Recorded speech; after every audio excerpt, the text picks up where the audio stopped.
Well, the big story tonight, President Trump turns his attention to protecting paradise and our water. The president was joined by other Florida leaders as he toured Lake Okeechobee and the aging Herbert Hoover Dike. President Trump says he is committed to funding repairs to the dike, and it's important to protecting nearby communities and preventing those harmful algae blooms. If the water level is too high, it puts pressure on the dike. Until repairs are done and the dike can handle a certain water level, the Army Corps of Engineers will release water from Lake Okeechobee into the St. Lucie River.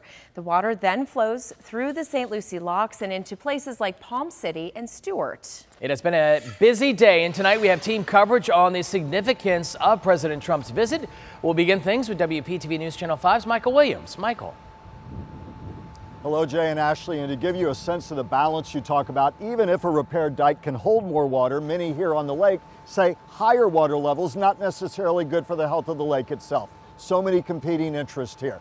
The Lake Okeechobee, called the liquid heart of our water system, the sprawling Everglades around it, and President Trump, the latest president to offer his prescription for its care. His supporters say it's just right. His critics say not nearly enough. President Trump welcomed and echoed praise from Republican lawmakers.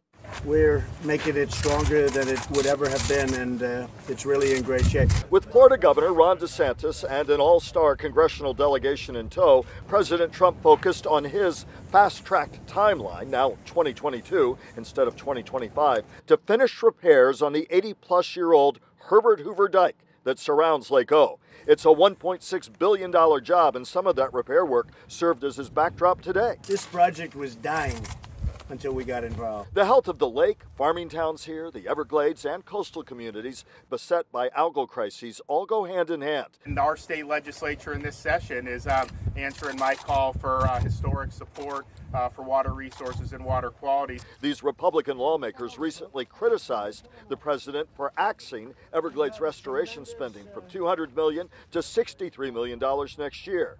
But not a word about that before the cameras. But there is a quiet push to get that money back. I'm still very appreciative we got the dike money, but the feds have got to be a partner, and I'm going to keep working on it. Presidential visits to Lake Okeechobee and the Everglades are nothing new. Now all sides wait to see if the latest promises hold up after the photo ops fade from view.